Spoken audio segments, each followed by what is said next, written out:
Thank you very much, Mr. Speaker, and thank you to honourable members for taking the time to turn up here this afternoon.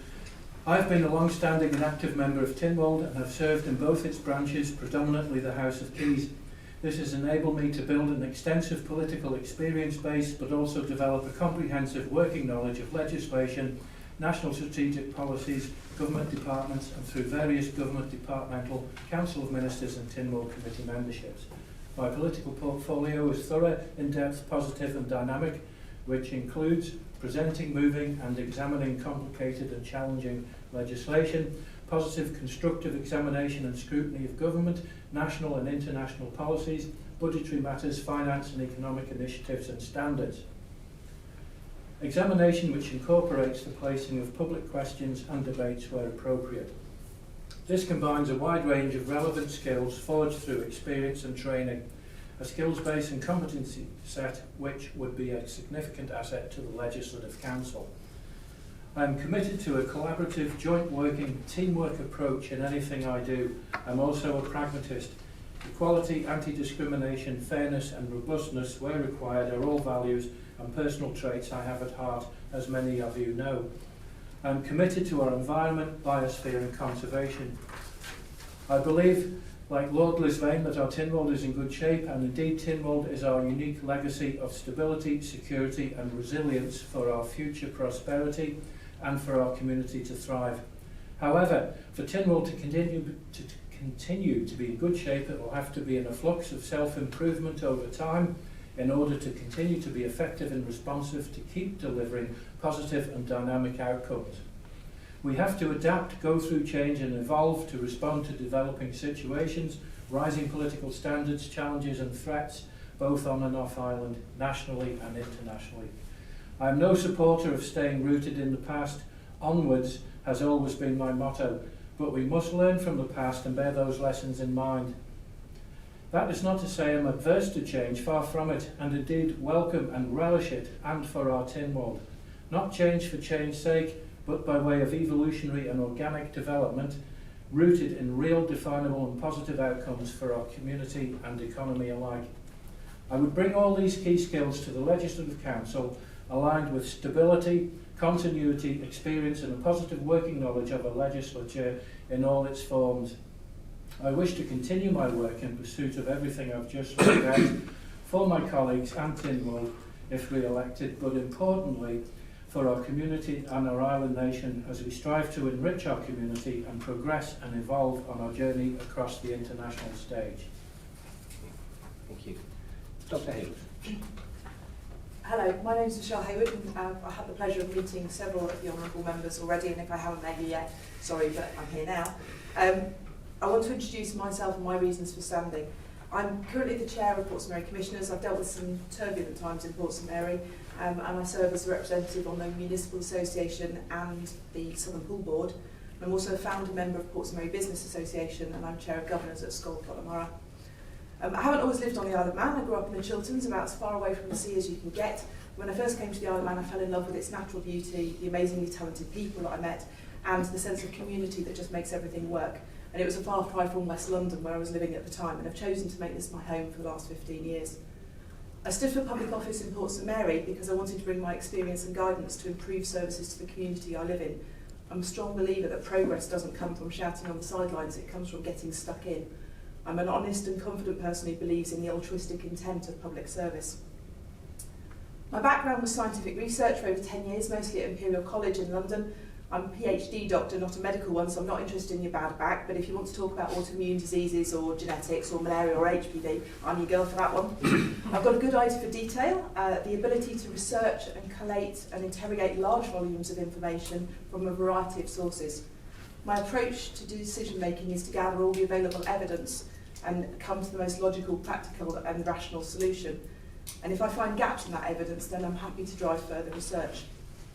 I enjoy working with others. I wouldn't be involved in so much if I didn't, but I'm capable of independent thought, accompanied by creative thinking and a problem-solving attitude. When I arrived on the Isle of Man, I knew there wasn't a world-class research department that I was going to join, but I was quickly invited to teach in schools and then for several years at the college, where I was asked to share my knowledge and understanding of environmental issues. And our dive business attracts over 300 high-value visitors to the biosphere every year.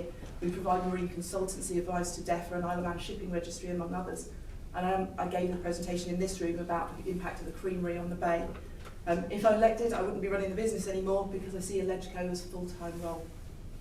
I'm currently organising a team of divers. We're heading off to Dunkirk to dive the steam packet ships that were lost 80 years ago in the evacuation down there. And in collaboration with the Steam Packet and Russian Heritage Trust, I'm leading that team. Those divers and volunteers are going to deliver what I hope will be a fitting exhibition, with all the data being submitted to the iMuseum and a book and TV coverage to follow as well. I see the role of a Legislative Council member as being a critical friend to the House of Keys. I already take this role in my role as a school governor. It involves independent oversight and ability to see the bigger picture and some constructive challenge. I believe I have the integrity, sound judgment and wide range of personal experience to be a valuable asset to Legislative Council and to Tim Moulton. I've got good commercial communication skills, and then through my government roles and local government level, I've led responses to several consultations, chaired public meetings, etc. Thank you very much. Ms. Hoosen. Hi everyone, I'm Haafizah Hoosen, and I'd like to start by thanking you all for being here this afternoon and for my nomination to the role. I've had the pleasure of meeting many of you over the last few months, and I've enjoyed learning further about the views and works and personalities present. The Isle of Man is an incredibly unique place to live and to have been brought up in.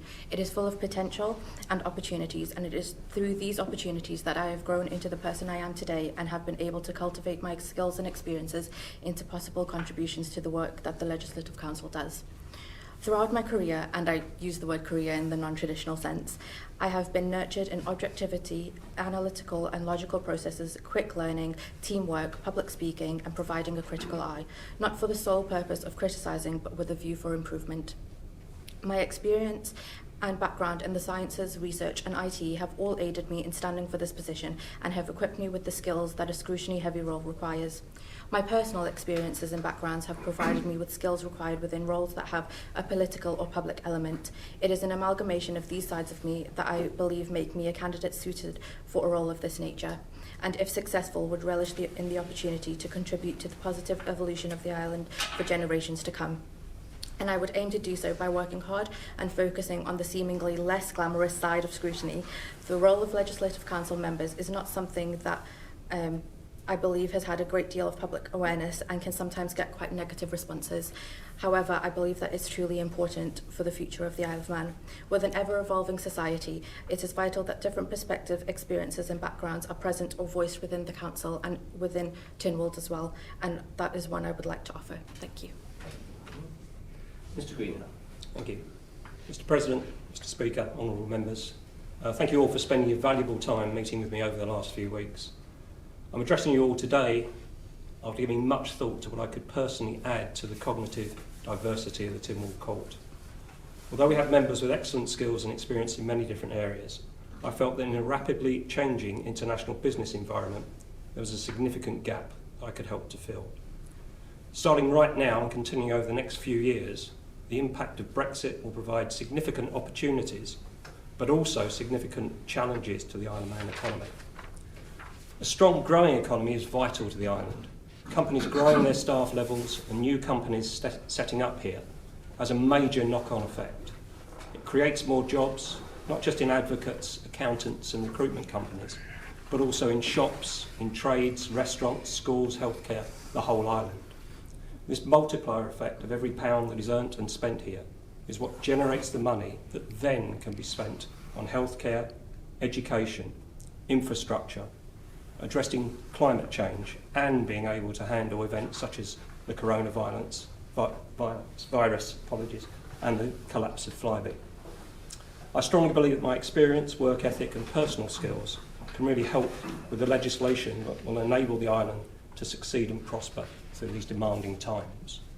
My wife and I moved to this wonderful island 7 years ago when we increased the number of green hills by the sea and green hills encircling our flocks by 2.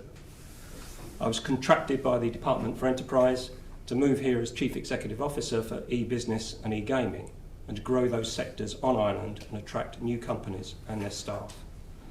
After 2.5 years, I returned to the private sector to continue that mission, but of course I stayed here. I have also had the privilege to serve as a member of the Arts Council for around 18 months now, as I have a deep belief in what the arts can do to help those of any age and any ability, and how we can gain as a person by performing or appreciating the arts. In addition to my work on Ireland, I've continued with my long service as a football referee, where I'm used to around 50% of people disagreeing with my actions and my decisions, which may help me and prepare me if I'm successful in the elections next week.